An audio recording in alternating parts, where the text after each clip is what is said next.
नमस्कार, मैं प्रदीप कुमार। आज हम चर्चा करेंगे इन नेताओं के बारे में जो नेता कोरोना काल में अपने घर में बैठे थे, तब उन्हें हिंदू मुस्लिम की राजनीति, दलित पिछड़ों की राजनीति या अगड़ों की राजनीति करने के लिए समय नहीं था। एक वरिष्ठ नेता है, बड़ी सम्माननीय, उनका एक बयान आया कि बांग्लादेश से दलितों को निकाला जाए। फिर कल को कोई दूसरा नेता उठ के कहेगा कि ओबीसी को निकाला जाए, कल को कोई तीसरा नेता कहेगा कि वहां के स्वर्णों को निकाला जाए। मेरा सवाल ये नहीं है, मेरा सवाल ये है कि जब कोरोना की महामारी आई थी तो हमारे देश में कितने सारे लोग जो थे मर रहे थे। उस समय यही ऐसे ही लोग जो धर्म और जाति के बारे में सोचते थे, उनके अंतिम संस्कार तक करने नहीं जाते थे कि मुझे कहीं कोरोना ना हो जाए। खैर, बहरहाल ये तो अलग बात हुई, लेकिन मेरा सवाल ये है कि लोग कहते हैं कमेंट में कि बांग्लादेश पे बात क्यों नहीं करता, तो मैं उनको बता देना चाहता हूँ, बांग्लादेश पे तो बात मैं करता हूँ और करूँगा, लेकिन आप लोग मुझे ये बताइए कि मणिपुर के बारे में आप लोग मुझे कब बताएंगे बोलने के लिए। मणिपुर के बारे में तो मैं बोलूँ।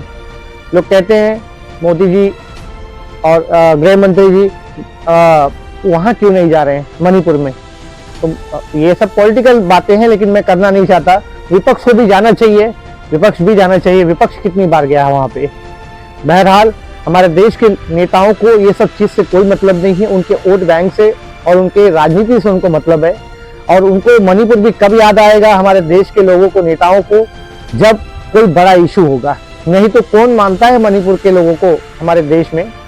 जब चाइना जब विस्तार करता है अपनी सरहद का, वहाँ पे कुछ तकलीफ होती है, तब हमारे देश के लोगों को जो है मणिपुर की याद आती है। नहीं तो लोग उसको उन्हें क्या क्या नहीं कहते हैं। ठीक है, बहरहाल वो एक पॉलिटिकल मुद्दा है, लेकिन मैं कुछ और कहना चाहता हूँ। मैं ये कहता हूँ कि हमारे देश में बहुत सारे मुद्दे हैं। गरीबी, बेरोजगारी, भूखमरी, अपहरण, जो बच्चे अपहरण होते हैं हमारे देश में, उससे कितने अपहरण बच्चे जो हैं उनकी किडनियां निकाल के, उनके सारे पार्ट्स निकाल के बेच दिए जाते हैं, और कितने बच्चे क्या ही घर पे मिलते हैं। सबसे बड़ा मुद्दा ये सब होना चाहिए हमारे देश में, न कि हिंदू मुस्लिम, न कि जाति। और मैं आप लोगों से पूछना चाहता हूँ कि आप लोगों में से कितने लोगों को पता है कि मणिपुर में क्या किस वजह से हिंसा हो रही है। इस देश में नॉर्थ ईस्ट को हमेशा जो है प्रायोरिटी नहीं दी गई, पिछड़ा रखा गया, लेकिन जिस तरह से उत्तर भारत की तरफ देखा गया, उत्तर प्रदेश, बिहार या मध्य प्रदेश हो गए, इसे प्रायोरिटी दी गई। उसी तरह से अगर नॉर्थ ईस्ट पर भी ध्यान दिया गया होता तो आज हमारे देश में इतने बड़े मुद्दे नहीं होते। बहरहाल बहुत सी बातें हैं, कहना तो मैं बहुत कुछ चाहता हूँ, अनफिल्टर्ड है सब कुछ, इसीलिए 1 to 1 में आपसे टॉक करना चाहता हूँ। अगर आपको कोई सवाल है या कोई आप कुछ कहना चाहते हैं तो आप कमेंट में बता सकते हैं मुझे। मैं उस वीडियो पे टॉपिक में बनाऊंगा वीडियो।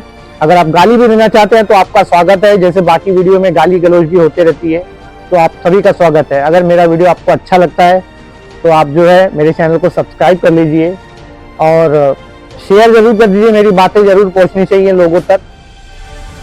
तो मैं एक छोटी सी कविता बोलकर अपनी बात को समाप्त करना चाहता हूँ कि मनुहारों के लहू से दामन साफ नहीं होते, इतिहासों के पन्नों में कायर माफ नहीं होते। जय हिंद।